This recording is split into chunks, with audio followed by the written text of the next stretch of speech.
इस news के प्रायोजक है I vision academy. 1st to 10th admission सुरू। 12 इमाम चौक, सोमवारपेठ, सोलापूर। दक्षिण सोलापूर तालुक्यातील कासेगाव येथील श्रीहर्ष उपाख्य यश श्रीहरी हब्बू हा जिल्हा परिषद शाळेच्या चौथीतील विद्यार्थी गुरुवारी 12 मार्च रोजी दुपारी पोहण्यासाठी निघालेले त्याचा काका आणि काकांच्या मित्रांसोबत कासेगाव हद्दीतील ब्रह्मनाथ मंदिर परिसरातील एका दगड खाणीमध्ये गेला होता। त्याच काठावर बसून सर्वजण पोहत थोड्या अंतरावर गेले असताना काठावर बसलेला यश पाण्यात पडून बुडाला। प्रारंभी पाण्यात शोध घेण्याचा प्रयत्न झाला, त्यात तो हाती लागला नाही। या दुर्घटनेची माहिती अग्निशामक दलाला कळविण्यात आली। गुरुवारी दुपारपासून आपत्ती व्यवस्थापन अधिकारी शक्तीसागर ढोले यांच्या मार्गदर्शनाखाली यशची शोध मोहीम सुरू आहे। गेल्या 2 दिवसांपासून पोलीस उपनिरीक्षक घोडके, पोलीस निरीक्षक Deshpande W, PSI Dongritot Supe madam, तलाठी हुडेवाले, सर्कल माळी, तहसीलदार किरण जगदाडे यांनी घटनास्थळाला भेट दिली आहे। कासेगावचे सरपंच यशपाल वाडकर, ASI बानेवाले घटनास्थळीच आहेत। यशच्या शोधासाठी आपत्ती व्यवस्थापन अधिकारी ढोले, अग्निशामक दलाचे केंद्र अधिकारी रावसाहेब मगर, चालक मिलिंद सुरवसे, फायरमन सचिन लोकरे, राजू चिंता, संकेत कुंभार आणि महेश गेंड पाण्यात बुडालेले यशचा शोध घेत आहेत। स्थानिकचे ओमकार भुजने, सचिन गरड यांच्याकडील उपलब्ध कॅमेरे पाण्यात सोडूनही पाहिले। त्यानंतर आपत्ती व्यवस्थापन अधिकारी ढोले यांनी त्यांच्याकडील उच्च दर्जाचा कॅमेरा जवळपास 70-80 फुटावर अधिक खोलवर सोडून पाहिले। गेल्या 2 दिवसापासून सुरू असलेली शोध मोहीम सकाळी सुरू झाली तर सायंकाळीपर्यंत सुरूच असते। शनिवारी सकाळपर्यंत यशला शोधण्यात सर्वांना जणू अपयश आल्याचं दिसतंय। शनिवारी सकाळपासून बोटीच्या मदतीने अग्निशामक दलाचे जवान यशचा शोध घेत आहेत। पाण्यात खोलवर गळ सोडूनही पाहिलं जात आहे। त्यांच्या आजवरच्या कामातील अनुभवाच्या अनुषंगाने असलेल्या सर्व शक्यता पडताळून त्यांचा शोध घेतला जात आहे असे सांगण्यात येत आहे।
परवाच्या दिवशी दुपारी 1:30 वाजता या ठिकाणी यश हब्बू कासेगाव येथील इयत्ता 4थीत शिकणारा अल्पवयीन मुलगा पोहण्यासाठी आला होता। सोबत काही तरुण 7-8 जण ते नात्यातले आणि घराजवळची अशी मंडळी होती।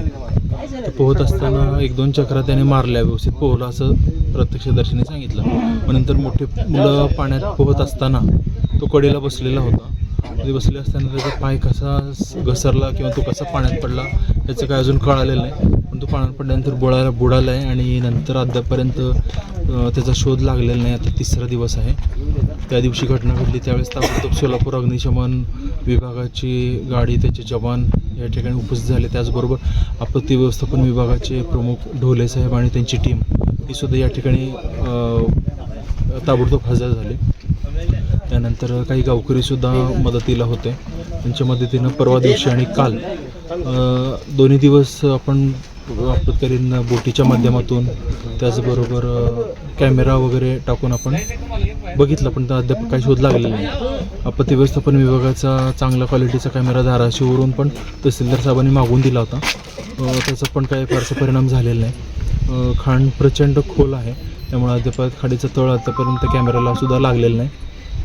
या ठिकाणी महसूलचे मंडलाधिकारी, तलाठी, त्याचबरोबर बीट अंमलदार, हुडेवाले साहेब, बाणेवाले साहेब वगैरे हे सुद्धा 2 दिवस झाला हजर आहेत। आणि त्याचबरोबर कासेगावची काही तरुण मंडळीसुद्धा या ठिकाणी मदत कार्यामध्ये आहेत। आज 3रा दिवस आहे, अद्यापर्यंत मृतदेह काय पाण्यावर आलेला नाही।